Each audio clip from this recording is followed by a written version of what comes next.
to share a few words with us.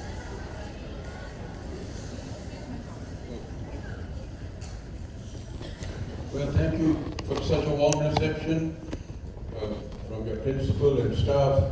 And I don't think I've ever been in such a huge auditorium.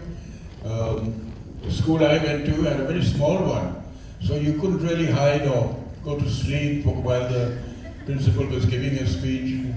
But if I was studying here, I'd probably conceal myself somewhere up there in the gallery.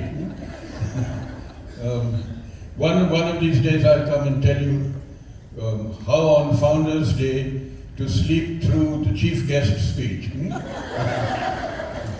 Because that was something that I learned to do when I was at school.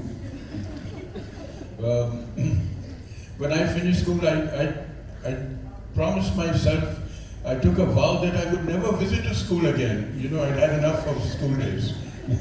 And here am I doing it one more time. Because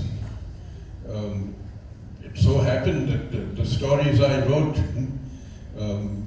were taken up by schools all over India, and almost every boy or girl on their way up to class 12 have encountered me in some form or another, as a grandfather or a grandmother or a monkey or a tiger cub, and so there's been no escape for me. And believe me, I really owe everything in a way to the fact that I've had this continuous contact over 40, 50 years or more with school children through my stories and books.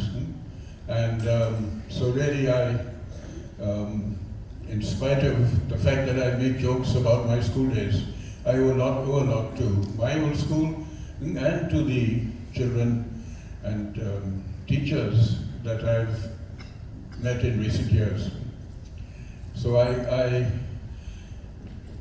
you sometimes, most of you probably just read one or two of my stories on your way through your school days, and particularly in India, which is such a wonderful country where, for me, there's never been a dull moment, because from the Himalayas down to Cape Comorin, there's so many different cultures and languages and colorful traditions, and children growing up full of hopes and ambitions, and you will meet with tough days ahead when you're older and when you finish school, but this is the important part of your lives, and something that you will always treasure. So, and you will one day be grateful to your teachers and your principal for all that they've given you.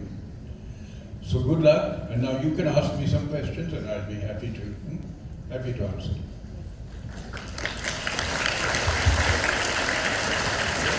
Okay. Now, there you are, principals all really tell me what I have to say.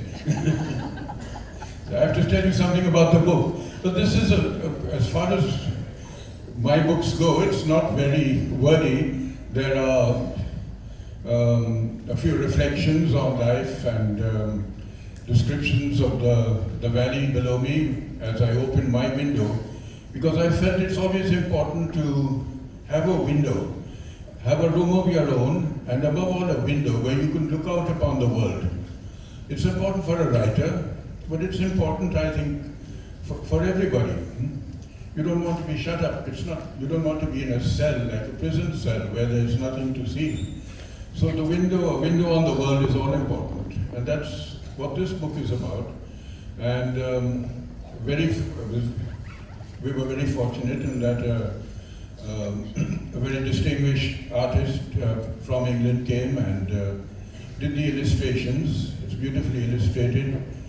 I'm not an artist, and I wish I could draw and paint.